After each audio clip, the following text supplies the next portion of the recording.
sobre procesos de independencia, personajes invisibilizados de la independencia, así que pido a Roger Mamani y Carlos Bustillo que puedan pasar por favor aquí.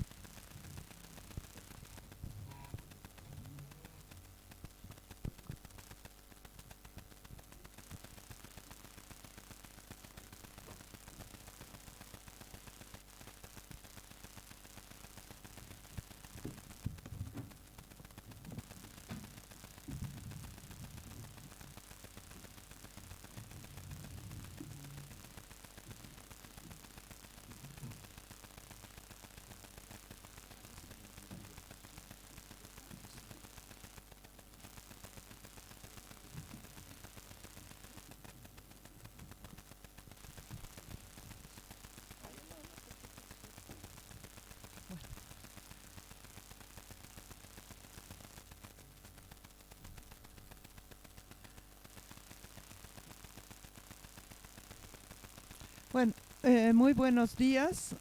Como decía hace un rato, sin el proceso de independencia no habría bicentenario, ¿no? ¿Bicentenario de qué? Y esta mesa tiene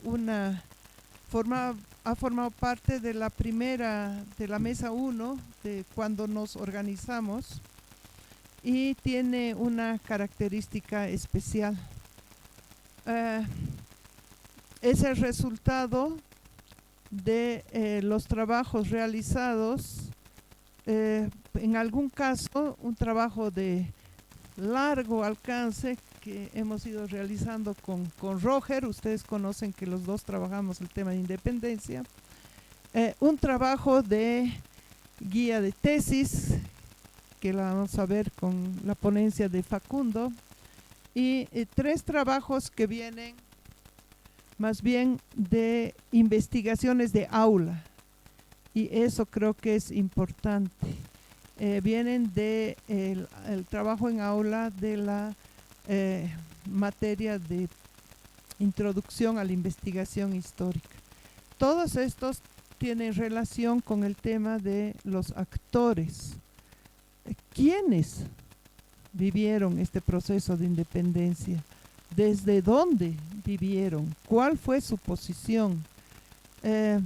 Tenemos nosotros nuestros héroes, ¿no? Desde Sudáñez, pasando por Murillo, pasando por los héroes regionales en cada uno de los lugares, Esteban Arce, etcétera, etcétera. Pero no son solamente ellos, ni es solamente Bolívar y Sucre, como tenemos en todos los colegios, digamos, sus imágenes.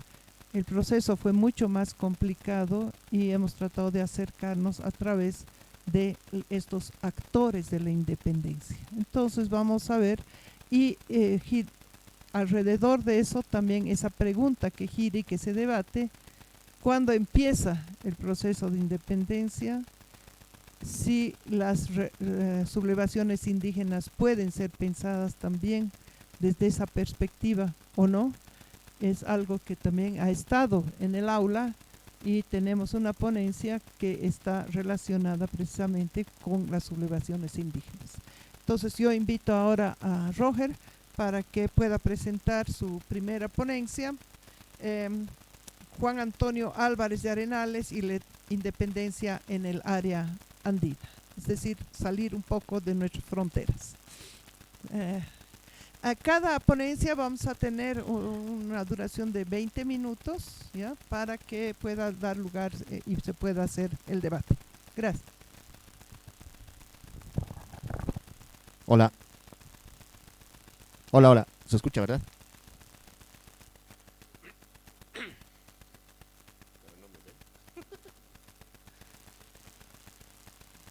Ay, aquí para manejar la cosa esta de... Bueno, muy buenos días. Un gran saludo y un agradecimiento a la CONAIBOL, a esta segunda CONAIBOL que lo organiza la carrera de Historia. Muchas gracias a la doctora María Luisa, a la doctora Esther y a todos los presentes acá en esta sala. A mí en esta ocasión me ha tocado un poco hablarles de lo que sería la figura de Juan Antonio Álvarez de Arenales y la independencia en el área andina. Voy a un poco tratar de sintetizar todo lo que había preparado, porque bueno, tenemos 20 minutos, espero lograr hacerlo.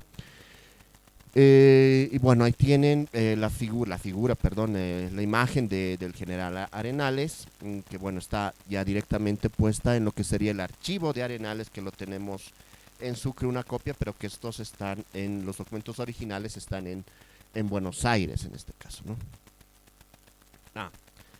Para empezar, Juan Antonio Álvarez de Arenales, bueno, ahí tienen sus datos biográficos. Él nació el 29 de agosto de 1763 en San Andrés de los Carabeos, distrito de Reynosa, España. O sea, él es español de origen en este caso, ¿no?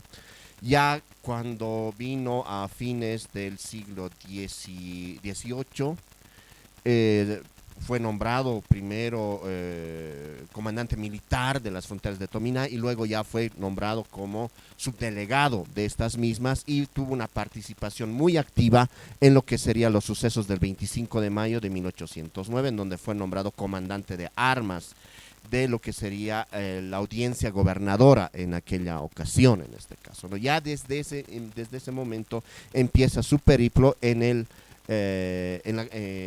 proceso de la independencia en este caso, ¿no? Sin embargo, haciendo un gran salto, Manuel Belgrano lo nombró como gobernador político y militar de la provincia de Cochabamba y todas sus dependencias el 6 de septiembre de 1813, cuando los ejércitos del Belgrano que vinieron desde el sur, estos ejércitos llamados auxiliares, llegaron y se internaron en lo que sería el territorio de la audiencia de Charcas, y a partir de este nombramiento es que se va a conformar lo que la doctora María Luisa ha llamado el sistema de divisiones, y luego yo lo complementé un poco con el sistema de divisiones en guerrilla, del cual vamos a hablar un poco más adelante en este caso, ¿no?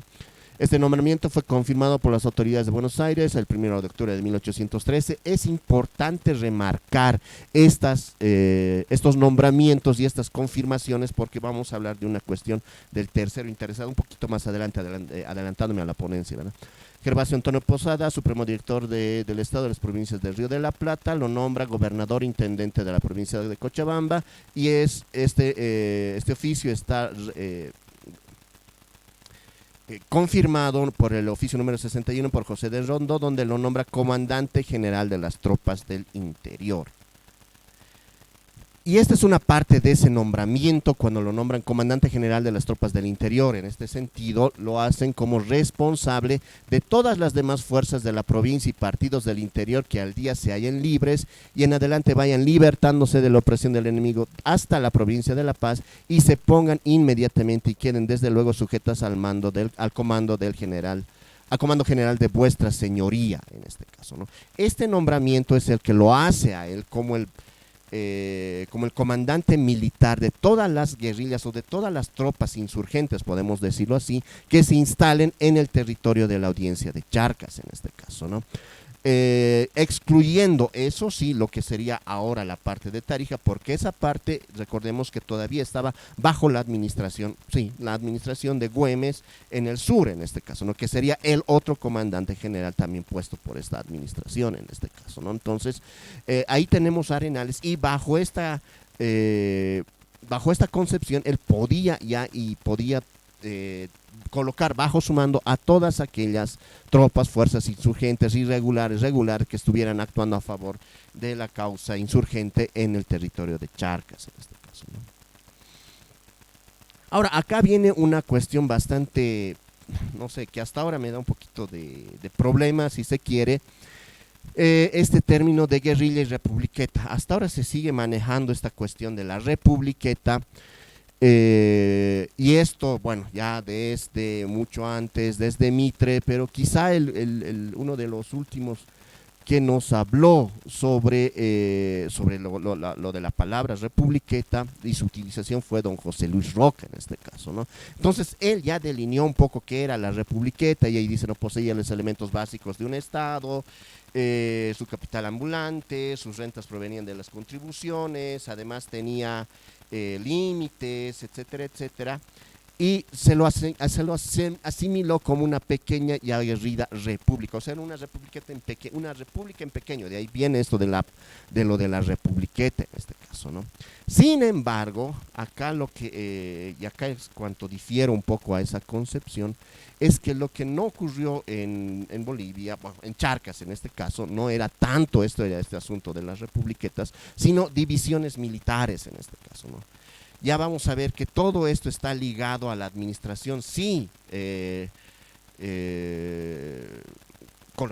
administración insurgente, si se quiere, pero todas estas administraciones con nombramientos de subdelegados, como vamos a ver en un momento, también tenían un aspecto militar en este caso, ¿no? Y todos ellos estaban supeditados a lo que sería la autoridad de Buenos Aires. Y aquí es cuando se rompe un poco esta cuestión de una republiqueta independiente en este caso, ¿no? Porque estaría dependiendo de lo que sería Buenos Aires y los mandos de Buenos Aires y todos aquellos que estarían en su representación. Recordemos que en este momento están ingresando el segundo y el tercer ejército auxiliar al mando de Belgrano y luego al mando de Rondón, los cuales serían los principales y los primeros a los cuales se les debería de tener el comando en este caso, ¿no? Entonces, lo que en Charcas, en Alto Perú, existieron grupos armados, al principio como montoneras y luego pasaron a ser guerrillas, de ser guerrillas, y luego formaron una estructura mucho más compleja en torno a su organización militar. Y aquí viene este asunto, ¿no? De ser unas montoneras iniciales, caóticas, desordenadas, pasaron a ser guerrillas ya mucho más organizadas, con mandos establecidos, con cuestiones copiadas incluso de ejércitos regulares, y ya empezándose a conocer como divisiones en este caso, ¿no? Es interesante notar que en el diario de José Santos Vargas, aquí el que vengo trabajando hace mucho tiempo, Vargas, cuando ya se forma parte al mando del IRA, aquella organización, ya se empiezan a denominar ellos como división en este caso, ¿no? Entonces, pero ¿qué era una división militar? Lo que podemos decir de esta división militar es que tenían los tres elementos de un ejército de tierra, en este caso, ¿no? Artillería, caballería e infantería, y como su nombre lo decía, era una división de un ejército grande que podía tener una movilidad, podría tener entre 300 a 800 soldados, y que podían tener una movilidad grande en todo el territorio de la audiencia de Charcas. Recordemos que estas divisiones estaban operando en lo que serían los valles de Charcas, en este caso, desde el Arecaja hasta Cinti, en el sur, en este caso. Y aquellos que conocen un poco esta geografía, es agreste de entradas, salidas, en donde ejércitos grandes no tenían tanta movilidad, no podían tener tanta movilidad. Entonces, estas divisiones eran las que tenían esa movilidad por ser pequeñas, por ser más compactas. Incluso los mismos ejércitos realistas utilizaban estas divisiones para hacer la persecución, digamos, a las fuerzas insurgentes. Entonces ahí ya surge el término de división patriótica en este caso, en donde estarían formados por mandos bien establecidos, con un comandante general, una tropa de infantería, caballería y artillería en este caso, ¿no? Entonces acá es cuando vemos esta evolución, si se quiere, en torno a esto de la montonera a la división. Ahí viene, como ustedes pueden verlo en el primer recuadro, ahí tenemos una montonera que está a mando de un caudillo, con un grupo caótico, sin algún lugar, sin algún orden en particular, y que, bueno, como están simplemente organizados de un momento a otro, no busca algún tipo de reconocimiento más que, digamos, por los lugareños en este caso, ¿no? Pero son un grupo desorganizado. De ahí es que esto de la montonera adquiere un sinónimo de incluso de barbarie en este caso, ¿no? en siglos posteriores, y que se va a desprestigiar ser parte de alguna montonera. Luego viene esto de la guerrilla o partida, que, como les decía, ya es un poquito más organizada, ya tiene un comandante o un capitán comandante, se tiene un ejemplo, se tiene un orden copiando los ejemplos de la estructura militar clásica, o sea, ya se empiezan a organizar en en escuadrones, en compañías, con números de soldados, y empiezan, y aquí viene una cuestión interesante, se empiezan a buscar la legitimidad en el tercero interesado. ¿Quién es el tercero interesado? O sea, tenemos yo en este caso, bueno, voy a colocar este ejemplo, ¿no? El yo sería los insurgentes, el otro serían los realistas, y el tercero interesado serían en este caso los que vendrían, las autoridades vendrían, que estarían en Buenos Aires en este caso, y los representantes que habrían mandado a las provincias de Charcas, en este caso los generales en primera instancia. Bueno, si retrocedemos hasta atrás podría ser Castelli, luego Belgrano y finalmente Rondó en este caso, que serían los que se estaría buscando legitimidad de ellos para comandar tropas y para tener algún tipo de fuerza en los territorios. Y finalmente de esto, ya teniendo esa estructura militar, se pasa a lo que sería la división en este caso, ¿no?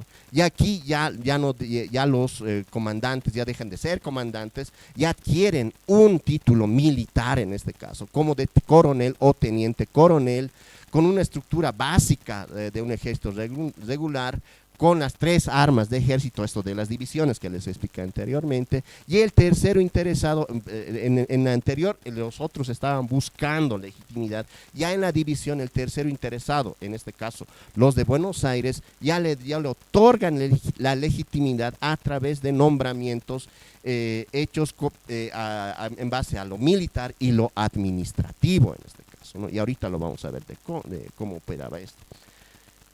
Entonces, aquí viene esta cuestión del sistema de divisiones en guerrilla. Ya tenemos estas divisiones patrióticas. Estas divisiones patrióticas actuaban haciendo la guerra de guerrillas, porque recordemos que esta es una forma de hacer la guerra, o sea, actuar con grupos pequeños, acosar ejércitos grandes, no presentar batalla de forma frontal, etcétera. Y tenemos este sistema de divisiones en guerrilla conformado por diferentes personajes, desde Muñecas, Fajardo, lo tenemos a Padilla, lo tenemos a Camargo, etcétera, etcétera, que todos estarían actuando como divisiones en este caso, ¿no? Me tengo que apurar porque creo que ya me están mirando feo. Bueno, y acá tenemos el sistema de divisiones y conformando un poco ya más estructurada, la división principal sería esta que estaría al mando de Juan Antonio Álvarez de Arenales, que sería esta división de Cochabamba. Bueno, división de Cochabamba porque se formó ahí cuando Arenales estuvo como gobernador de esta ciudad, mandado por Belgrano, pero luego se trasladó hacia Valle Grande. Y luego tenemos las divisiones subalternas, donde estarían la de Muñecas, la de Padilla, la de Camargo, que cada una de ellas actuaría en un determinado territorio, la de Caja, Pomabamba y Tominá, Sinti en este caso, pero formalmente Camargo, esta es una particularidad, habría sido nombrado, y ahorita vamos a ver esto, subdelegado de Chayanta en este caso, ¿no? Acá tengo una cita en donde ya se ve esto de la división subalterna, que es cuando a Arenales se le está informando de todas las divisiones, y ahí justo dice componer muchas armas de la división subalterna que se hallaban inutilizadas y prepararan para toda la operación defensiva. Arriba dice amparar y proteger las armas y división que tuve encargadas, y esto lo dice Arenales, al comando del subdelegado don Manuel Asensio Padilla. Don Manuel Asensio Padilla entonces estaría al mando de una división subalterna en este caso, ¿no? Confirmando lo que ahorita les acabo de mostrar. Y por ejemplo aquí tenemos a lo de Vicente Camargo, que también estaría bajo la dirección de Juan Antonio Álvarez de Arenales en este caso. Vicente Camargo y don José Mateo Verdeja, que sería su segundo, se hallan aquellos a la cabeza de una de las divisiones del interior que bajo la dirección del benemérito coronel don Juan Antonio Álvarez de Arenales se ha empleado con heroica constancia en este caso, ¿no? Entonces aquí vemos toda esta dependencia un poco de Arenales, porque como les decía, Arenales una vez que sale Belgrano y queda ese intermedio antes de la llegada de Rondó, se quedaría como el máximo representante de las Provincias Unidas, y a él un poco se buscaría esta cuestión de legitimación en torno al tercero interesado en este caso, ¿no? Bueno, aquí un mapa más o menos de dónde estaría todo esto: Muñecas al norte, Zárate, Fajardo más o menos al centro, los subdelegados que ahorita los vamos a ver también están ahí como conexiones. Álvarez de Arenales estaría más o menos por Valle Grande, Padilla y Camargo. Este sería, digamos, un poco la colocación de cada una de estas divisiones. Y como vemos, como ya mucho antes que yo, la doctora María Luisa Sux había notado, estas se colocan en lo que serían las regiones interandinas, las regiones de valle, en donde harían una franja de conexión entre lo que sería el Perú y las provincias unidas del Río de la Plata, dejando un poco, 5 minutos, ya, ya voy a terminar. Entonces, dejando un poco el centro para el dominio realista, un poco en este caso, ¿no?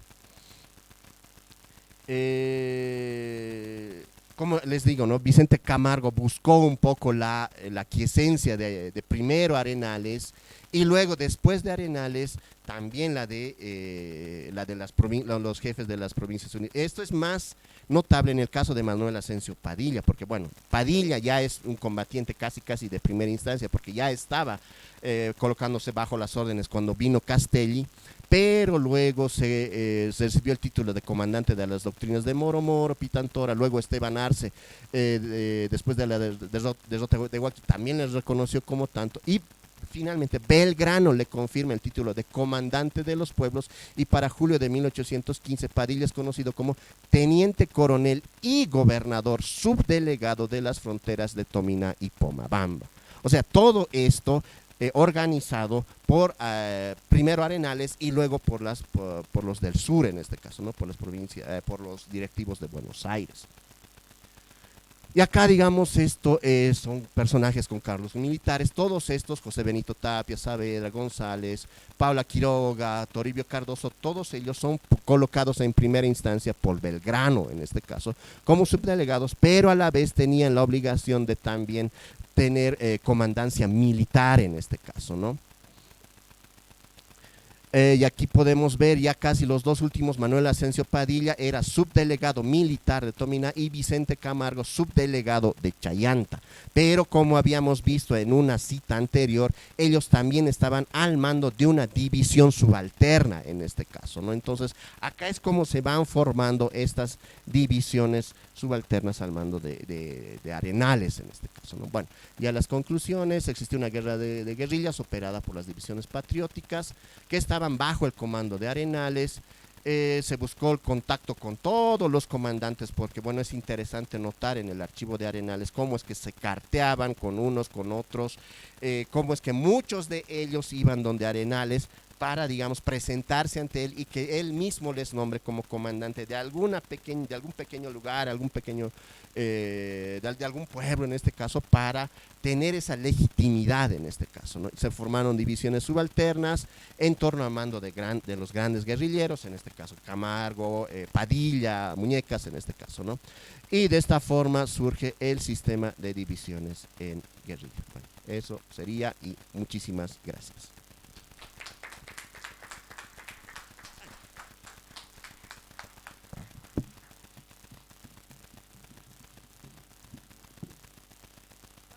Poner las dos ponencias y después las preguntas, por favor, ¿ya? Entonces, Carlos, por favor, Carlos Bustillos. El tema es Pedro Vaya, el rey chiquito. Nos vamos hacia 30 años antes, ¿no? Justamente para debatir este tema que subsiste todavía, ¿no? Es uno de los temas que más debatimos con Fernando Cajías, por ejemplo.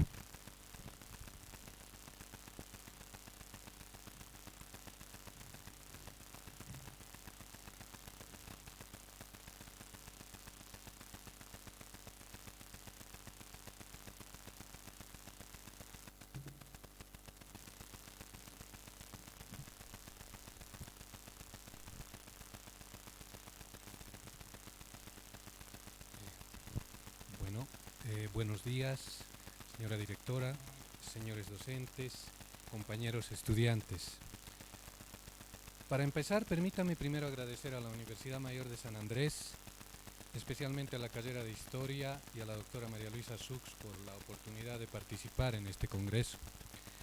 Para este trabajo de investigación, la doctora Sux nos permitió elegir entre un conjunto de personajes no tan populares, famosos o notables como los que comúnmente conocemos y estudiamos. Y cuando revisaba a estos personajes para elegir uno, encontré un documento que llama la atención y que finalmente me decidió a elegir a Pedro Baya, también conocido como el Rey Chiquito, para mi trabajo de investigación. El título dice lo siguiente: 1781, proceso criminal seguido contra Pedro Baya, llamado Rey Chiquito, uno de los principales caudillos de los indios sitiadores de La Paz. Este es un antiguo documento manuscrito de José Rosendo Gutiérrez que se encuentra en nuestra biblioteca central con el código 2288. Y como señala el documento, Pedro Baya habría jugado un papel, aunque breve, pero importante dentro de las insurrecciones indígenas y el primer cerco a La Paz. Algunos de los datos biográficos de Pedro Baya los obtuvimos de su propia confesión durante el interrogatorio que se le hizo cuando fue apresado, dato que veremos más adelante. Pero podemos señalar que Pedro Baya nació en Azángaro, Puno, y en 1781 él indicaba tener 18 años de edad, aunque en otros textos dicen que era algo mayor. Era de oficio sastre, era mestizo y probablemente arriero, según sus conocimientos y costumbres. Era conocido también como el Tuerto porque precisamente le faltaba un ojo debido a un accidente que había tenido años anteriores. Y según el texto de Héctor Huerto, estaba casado con María Chuquihuanca Béjar, hija del cacique y gobernador principal de Azángaro, el coronel Diego Chuquihuanca, y de doña Melchora Béjar y Vega. Pero antes de revisar su accionar durante los levantamientos indígenas, es necesario hacer un breve análisis del contexto que se vivía en esa región por aquel entonces. Y este análisis gira en torno a la crisis de un sistema cuya descomposición en la segunda mitad del siglo XVIII era ya evidente, dentro de un escenario de profunda convulsión y confrontación. Entre los años 1780 a 1782, la región andina de América fue el espacio de vastas insurrecciones indígenas que estremecieron al continente. Pero estos disturbios no eran nuevos, sino que la semilla del descontento ya se estaba germinando mucho tiempo atrás, especialmente por las reformas borbónicas, como la ampliación del tributo hacia los mestizos, la mita, el repartimiento y la encomienda. Y la Revolución General Indígena tuvo en sus inicios dos grandes focos de rebelión: Chayanta en Potosí y Tinta, una región cercana al Cusco en el Perú. En Chayanta, de donde salían muchos indios a la mita, hubo un prematuro estallido de sucesos sangrientos por la muerte de Tomás Catari. Era un caudillo que reclamaba la restitución de sus derechos de cacicazgo y escribía cartas también a José Gabriel Condorcanqui, Tupac Amaru, en el Perú, para que apresurara el inicio de la rebelión. María Eugenia del Valle nos dice que a pesar de la evidente comunicación que había entre estos movimientos, no puede establecerse que haya existido un plan general entre los caudillos que comandaban, ¿no? Tomás Catari, Tupac Amaru y Tupac Katari. Es por eso que el análisis de estas rebeliones debe hacerse de forma individualizada, nos dice la autora. Y este prematuro estallido de violencia en Chayanta habría obligado a Tupac Amaru a acelerar el pronunciamiento de la rebelión en Tinta para el 4 de noviembre de 1780, para evitar su fracaso en caso de verse descubiertos. Pedro Baya habría participado en la rebelión de Tupac Amaru desde el principio, apoyándolo. Y Tupac Amaru proponía la unión de indios y mestizos contra los españoles y ha preparado la rebelión durante 10 años. Así logra vencer en principio en Sangarara, pero meses más tarde, al intentar sitiar al Cusco, no tiene éxito y debe retornar a tinta. Mientras tanto, en el territorio de Charcas se aproxima el primer cerco a La Paz, que inicia el 13 de marzo y concluye el 3 de julio de 1781. Pero siguiendo cronológicamente los hechos, debemos mencionar que los primeros pasos de Túpac Katari se iniciaron en febrero de 1781 en la región de Sicacica. En pocos días fue levantando con gran violencia a los pequeños pueblos y provincias de esa región, como Quime y Choca, Moosa en la provincia de Inquisibi, Luribay y Iaco en la provincia de Loaiza, Sicacica y Calamarca en la provincia de Aroma. Y como vemos en el gráfico, fue cerrando el paso de la ciudad de La Paz hacia los valles y fue cerrando poco a poco, ya aproximándose cada vez más a esta ciudad. Y el 13 de marzo de 1781 la ciudad de La Paz es ya sitiada por Túpac Katari, quien, viendo cumplido su objetivo, se anima a enviar otro grupo de sus hombres a la localidad de Sorata, bajo las órdenes de Ingalipe y Pascual Ramos, para iniciar otro cerco que dura 14 días, pero finalmente no tienen éxito. Pero todo este movimiento de Túpac Katari se produce de forma tan oscura y misteriosa que al principio los españoles creían que era el mismo Túpac Amaru que estaba liderando la rebelión, y por eso Sebastián Segurola manda construir un muro de protección para la ciudad de La Paz, dejando afuera los barrios de indios. Y el 13 de marzo, en esos días, a fines de marzo aproximadamente, Pedro Vaya justamente llega a la población de Copacabana, desde Puno. Y justo en esos días sucede el levantamiento de aquel pueblo, donde pasaron a cuchillo a forasteros, vecinos, españoles y mestizos, sin distinción. Y también aprenden a Pedro Vaya y lo llevan a los aposentos del cura del lugar. Pero ahí él les dice a los indios sublevados que era sobrino de Túpac Amaru. Con esto, además de evitar que lo maten, logra también ser tratado con especial cariño y distinción. Así que lo trajeron hasta el Alto, donde lo presentaron ante Juliana Paz, quien lo mantuvo preso y maniatado por un buen rato.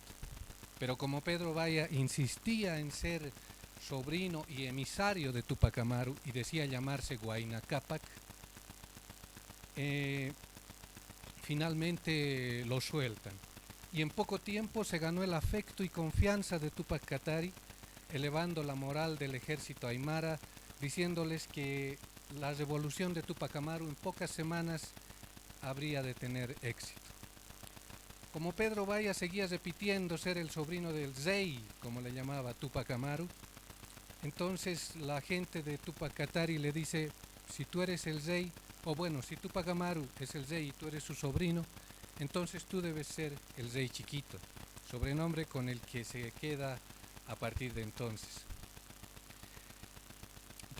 Para fines del mes de marzo, la ciudad de La Paz resultó totalmente incomunicada, sin posibilidad de abastecimiento de víveres, y se realizan 3 intentos de romper el cerco por parte de los españoles.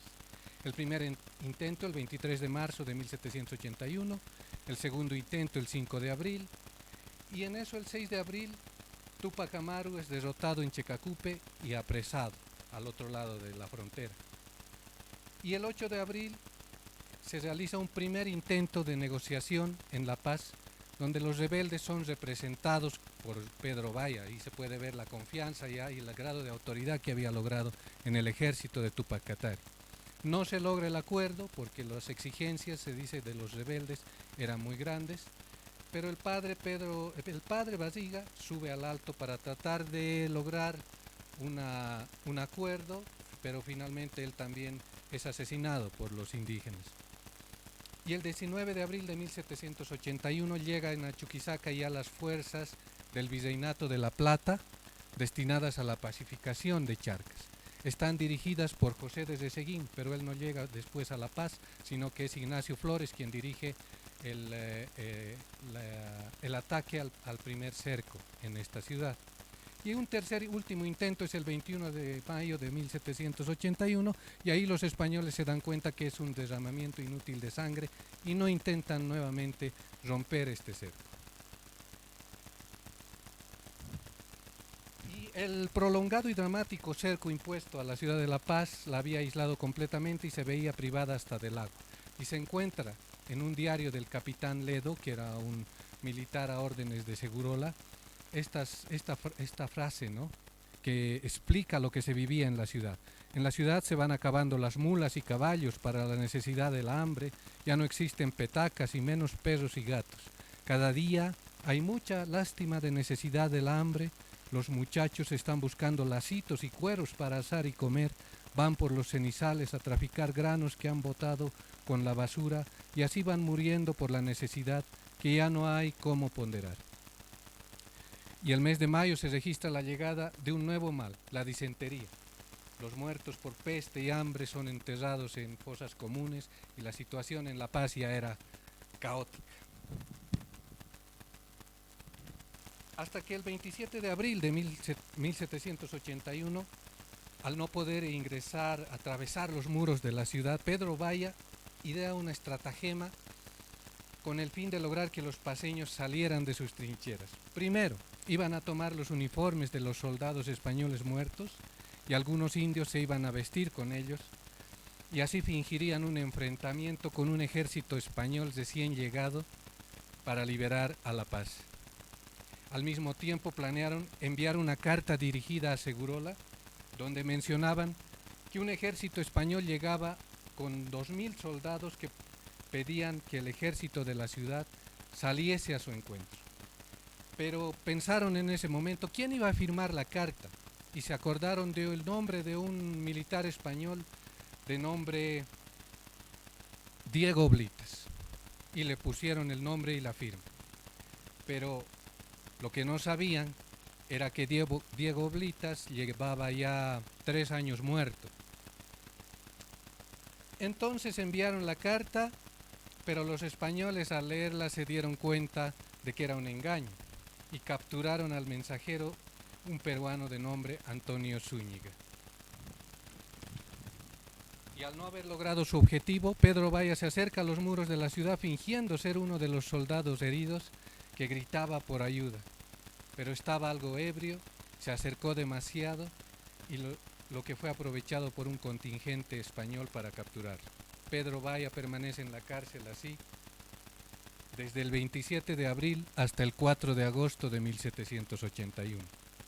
Dentro de este periodo, el mes de mayo, arribaron a La Paz las huestes de Andrés Tupac Amaru, que era el sobrino de José Gabriel, para iniciar el asedio a la población de Sorata, y a fines del mes de junio se dan los enfrentamientos entre la expedición comandada por el coronel Ignacio Flores, que ya había llegado, con el objetivo de romper el cerco indígena y contra las fuerzas de Túpac Katari. Finalmente, el 3 de julio, Ignacio Flores logra ingresar a La Paz, con lo que se dio fin al primer cerco. Con la ciudad de La Paz temporalmente liberada, los españoles se percataron que en la cárcel Pedro Vaya había caído muy enfermo, así que llamaron al médico de nombre Francisco Castañeda para que lo revise. Y en su diagnóstico el médico indicó haber notado una firme flaqueza en Ovaya, y además de un dolor flatulento a la altura del pecho, temiendo que le queden pocas horas de vida. Entonces, para evitar que muera y que sus delitos queden impunes, se dicta una urgente sentencia de muerte que más o menos dice que iba a ser sacado en una bestia con una soga al pescuezo y así iba a ser llevado por las calles públicas. Luego sería colgado hasta que muera. Pasadas 12 horas sería descuartizado y sus partes colgadas en picotas para ejemplo y escarmiento. El 5 de agosto de 1781 se dio cumplimiento a la sentencia. 2 días más tarde, el 7 de agosto, una vez que las fuerzas de Ignacio Flores abandonan la ciudad, nuevamente La Paz es cercada por las huestes de Túpac Katari. Como conclusiones, al divulgar la historia de estos personajes invisibilizados. Considero que estamos haciendo crecer la historia de Bolivia como un homenaje a su bicentenario. Pero esta conmemoración debe estar unida también a la reflexión, como señala el título de este congreso. Cumplir 200 años como Estado independiente es buen momento para meditar sobre el profundo significado de esta próxima fecha y cómo ésta nos interpela en el presente. Así todos debemos hacer una reflexión autocrítica y que nos permita hacer una perspectiva más inteligente y ambiciosa para el futuro. Porque la historia no concierne solo al pasado, también al futuro. Y la historia puede contribuir en un plazo relativamente breve a que como sociedad boliviana podamos aprender a ser aún mejores. Muchas gracias.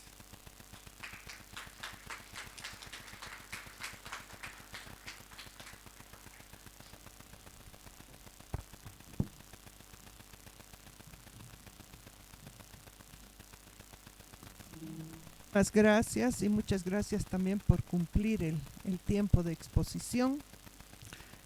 Tenemos aquí a dos actores, dos personajes, que si bien uno ha tenido una novela que nos hacían leer en el colegio, no sé si a ustedes, pero a mí sí, son desconocidos. Es decir, sí hay calle Arenales en Chuquisaca, en Cochabamba, ¿no? En Buenos Aires, pero aquí no la tenemos, por ejemplo, ¿no? Entonces, rescatar a estos personajes en dos contextos que pueden ser diferentes, pero que también podemos debatir, forman parte de un solo proceso. Yo voy a pedir las preguntas a todos ustedes, pero yo tengo una pregunta previa para hacerle y voy a aprovechar a Roger y otra también a Carlos. A Roger, ¿qué pasa con Santa Cruz? Con Santa Cruz y Warnes. Para Carlos, ¿podría considerarse a Pedro Valle como una primera articulación entre Amarus y Cataris? No veo una idea de articulación de estos dos. Entonces tienen a ver las preguntas, por favor. Sí, Esther.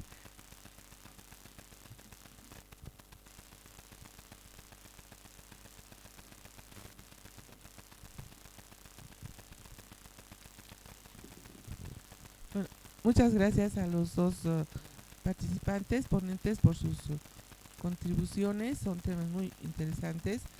Siempre es una pregunta que se hacía desde hace tiempo, que queda, ¿no? Si hay o no hay continuidad entre las rebeliones y luego el proceso de independencia. Pero bueno, mi pregunta va más para Roger en esta oportunidad, y es sobre la relación de Arenales con Cinti. En este documento que has proyectado, y no sé si lo podemos volver a poner, ahí se puede buscar, a ver, George, ¿no se puede buscar? Creo que es la tercera o cuarta lámina de Roger.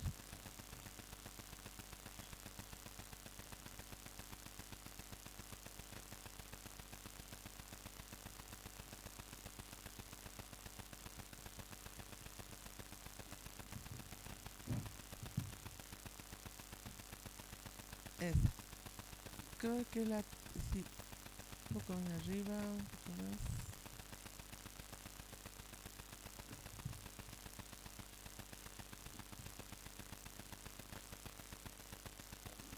Ahí es que ya no veo ahorita. Una que es donde decía, ¿no? Todo el territorio que ocupa.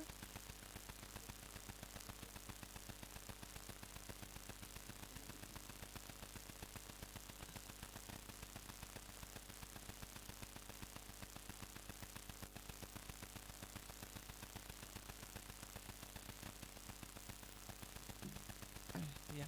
A ver, la primera, la segunda ahora. Esa creo que es. A ver. No, no es esa. Primeros oficiales. No, no es esa. Hay otra. Que es la pregunta que quiero hacer. No, no es esa. La siguiente. No. Antes entonces. Perdón.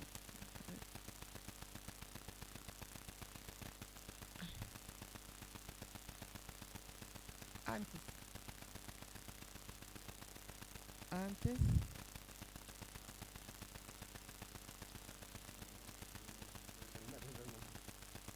Tienes un documento donde dice exclusive.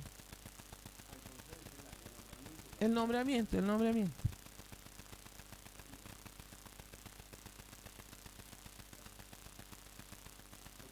Exacto, esa es. Bueno, en esta de donde partes tú del territorio que él va a controlar, aquí en mi interpretación, porque ya lo he visto esto en otro artículo, él dice que concurriendo aquellas calidades en la recomendable persona de vuestra señoría, he dispuesto que desde el partido de Sinti, exclusive, y esa es la palabra que no estás tomando en cuenta.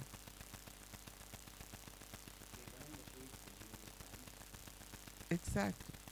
Desde el partido de Sinti, exclusive, no inclusive, exclusive, quedando este y el de Tarija sujetos por ahora a Güemes. Es decir, en todo lo que has explicado, y ahí está justificado, Arenales no tendría por qué, o no tiene por qué, no es comandante de Sinti. Él tiene operaciones militares, pero su designación, como está aquí, excluye, que es exclusive, excluye Sinti y junto con Tarija.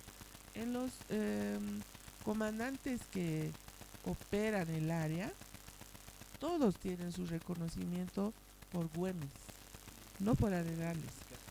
Sí, eso me gustaría que expliques porque así como está, es incorrecta, de acuerdo a mí, la lectura del documento. No es inclusive, es exclusivo.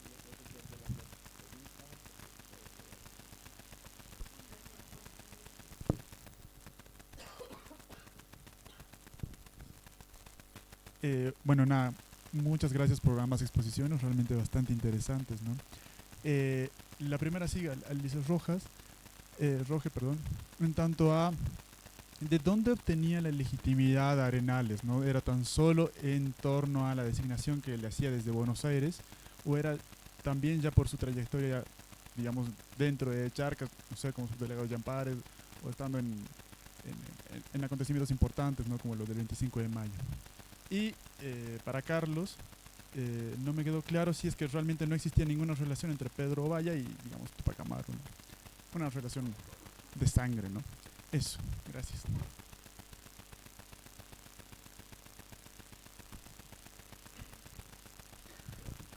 Para Carlos, quería saber si dentro del documento que has revisado, Ovalle nos menciona de alguna forma cuál ha sido su relación, su recorrido, o cómo era su vinculación de Azángaro hacia Laricaja, o de Puno hacia Laricaja, o pasa directamente hacia La Paz, y estas vinculaciones, si se quiere, de este personaje con el entorno o con individuos que también hayan vivido en el sector.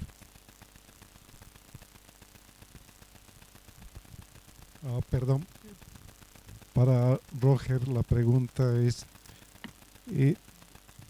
cuando hablamos de guerrillas y de republiquetas, ¿cuál es, digamos, el punto, si se quiere, óptimo o mayor, de mayor actividad de las guerrillas? O si es un continuo hasta el final, ¿no? ¿Cómo podemos hacer más o menos una distinción en todo ese periodo? ¿Es homogéneo o tiene un altibajo, peleas internas?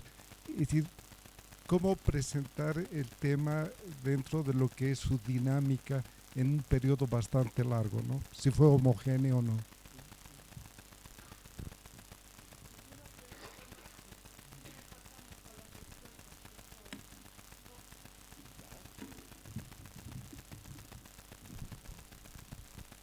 Hola. Sí, bueno. Para la primera pregunta que me la hacía la doctora María Luisa, ¿qué pasa con Santa Cruz y Warnes? Es muy conocido el hecho de que Warnes nunca se llevó bien con Arenales, por el asunto este de que, bueno, ya desde el principio del nombramiento, cuando viene Belgrano, lo nombra a Arenales como gobernador de Cochabamba, y a Warnes también como, ¿cómo era? Intendente o gobernador de Santa Cruz. Entonces, más o menos que tendrían la misma, el mismo nombramiento, si se quiere, pero si hilamos un poco más fino, ahorita no recuerdo bien cómo son exactamente esos nombramientos, pero si hilamos más fino, Arenales, Álvarez de Arenales era el que tenía la superioridad ahí, entonces, pero eso no lo reconocía Warnes, y la relación entre estos dos siempre fue muy tensa. Muy tensa, muchas veces, y esto queda muy marcado en los documentos.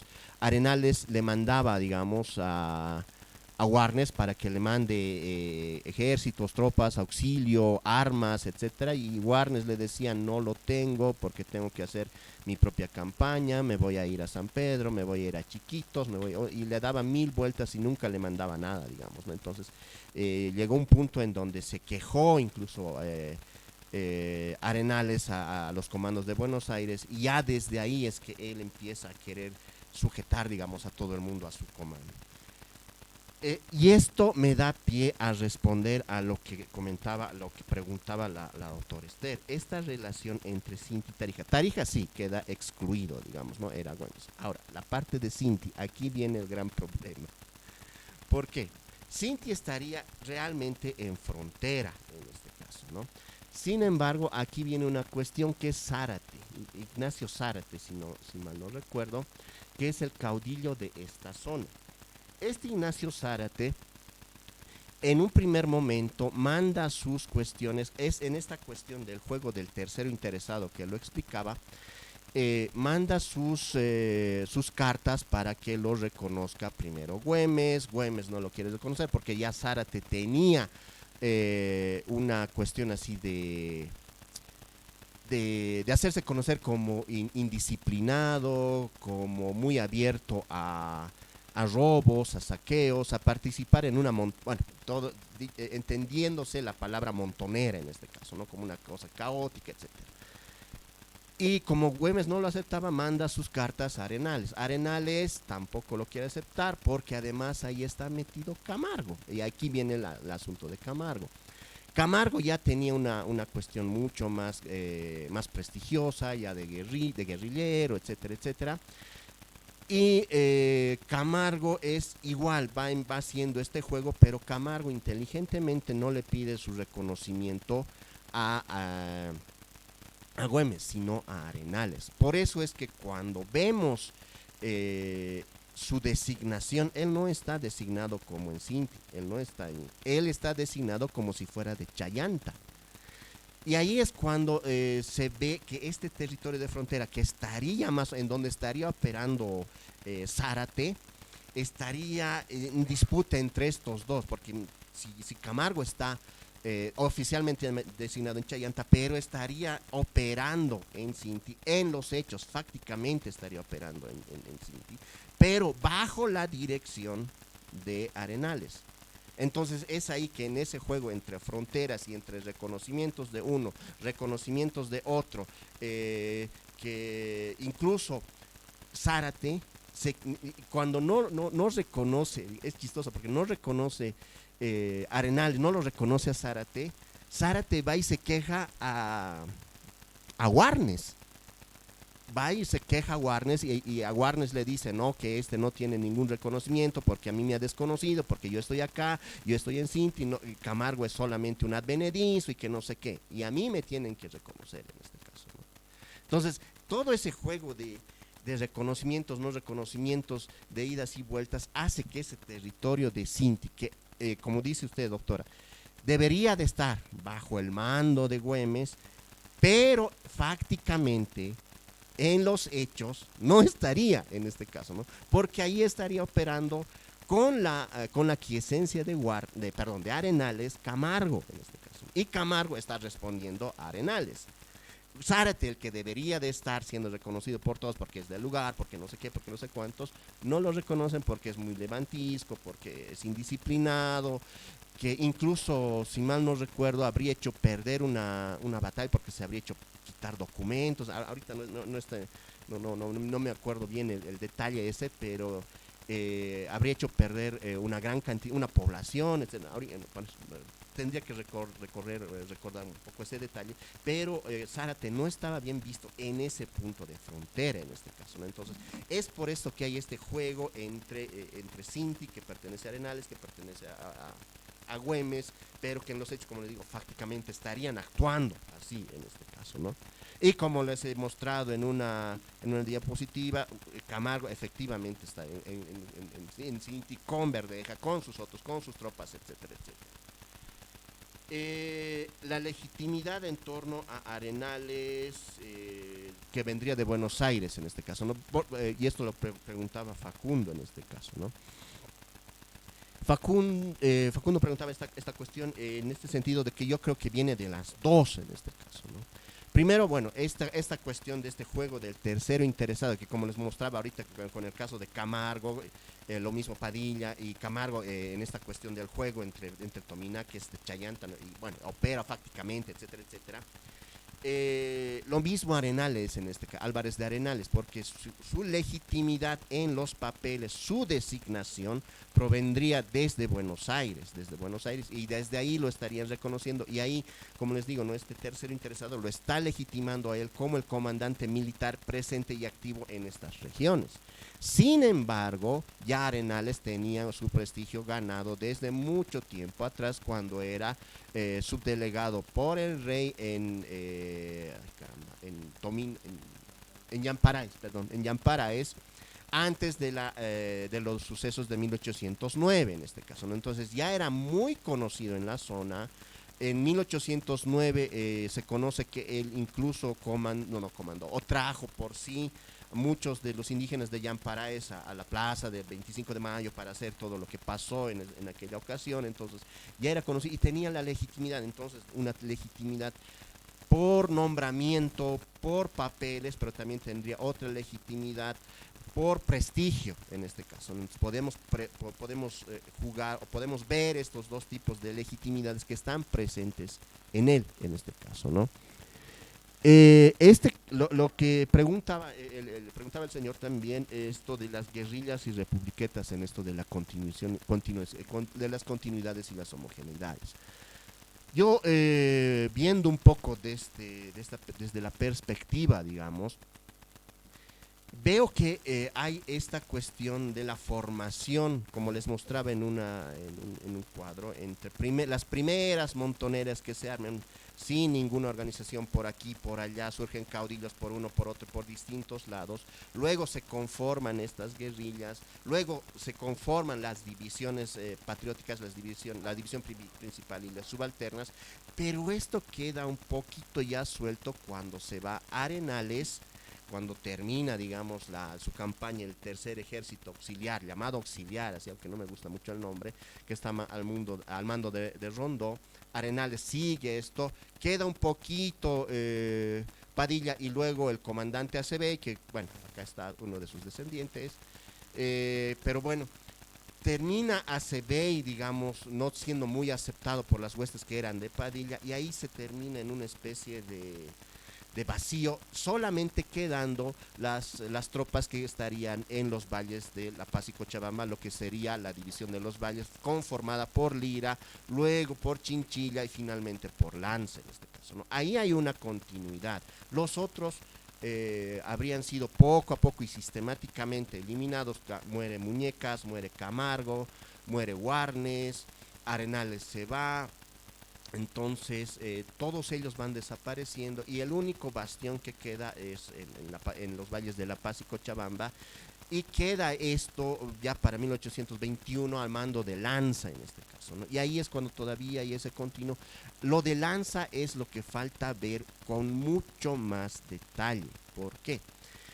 Porque yo creo que el término de republiqueta quizá, y esto podríamos tratar de hilarlo mucho más fino, mucho más aplicando, digamos, de teoría, lectura, etcétera, etcétera, analizando la documentación de la época, lo que quizá queda para Lanza a partir del 21 al 24, eso sí posiblemente pueda ser una republiqueta, eso posiblemente, pero al final en este caso, ¿no?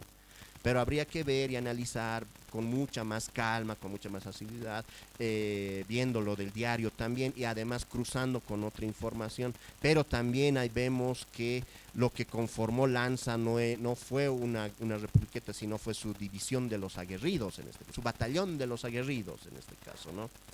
Entonces, y ese batallón de los aguerridos que en algún momento le presentó batalla a Olañeta en Falsuri, pero terminó perdiendo, etcétera, etcétera. O sea, entonces hay este tipo de continuidades que están presentes en la división de los valles de La Paz y Cochabamba, pero hay que hilar un poquito y hay que analizar un poquito más allá de cómo es que siempre estaría presente todo esto. Eso. Uh-huh.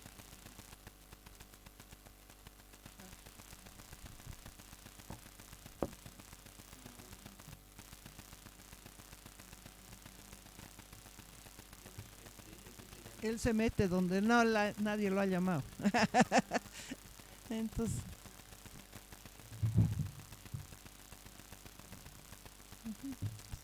sí, lo que pasa es que Camargo sí, o sea, mantenía correspondencia con Arenales. Otra cosa que se mete hasta Camargo, o sea, se mete hasta Cinti, cuando Cinti estaba supuestamente bajo dirección de Güemes, y Güemes yo creo que no tenía la fuerza suficiente como para controlar también Cinti. Carlos, por favor.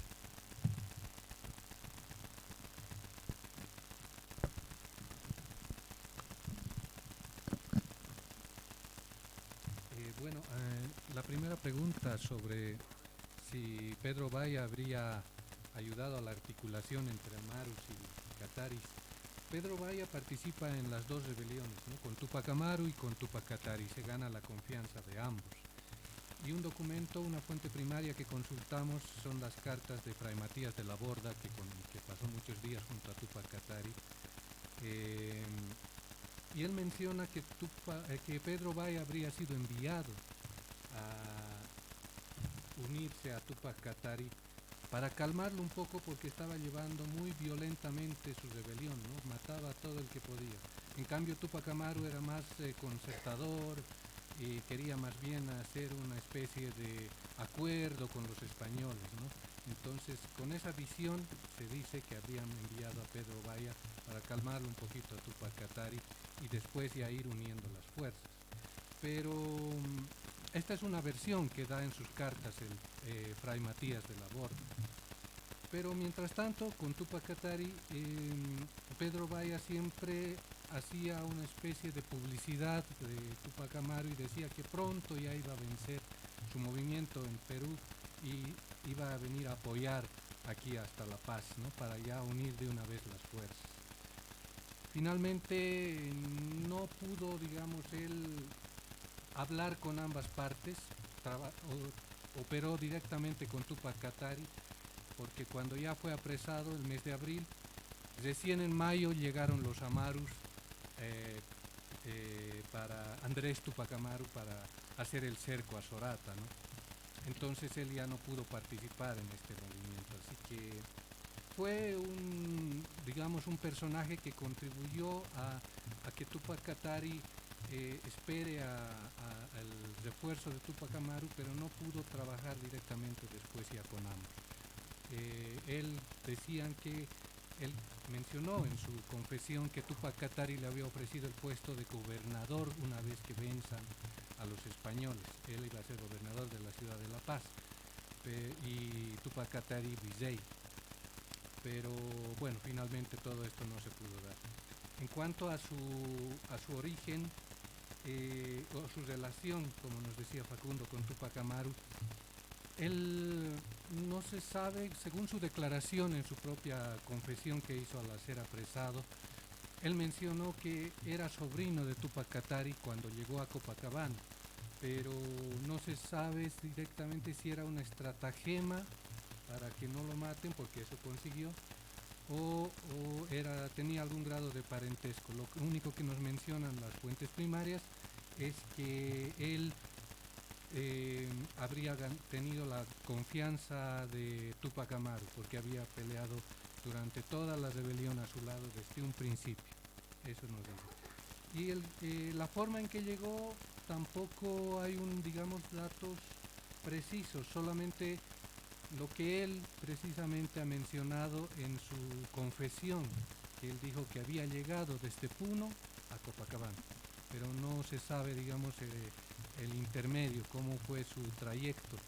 Y después de Copacabana ya lo trajeron hasta el Alto, se unió a Túpac Katari y toda la historia en La Paz, ¿no? Pero no se sabe bien cuál fue su trayecto, y como dicen en el mismo Perú, ¿no? Es un peruano, pero aquí no le hemos dado la importancia y no hemos investigado mucho, no tenemos mucho de la historia de Pedro Valle. Más son los datos que se obtienen de este personaje aquí en La Paz y las fuentes primarias que tenemos en Bolivia, ¿no? En los archivos.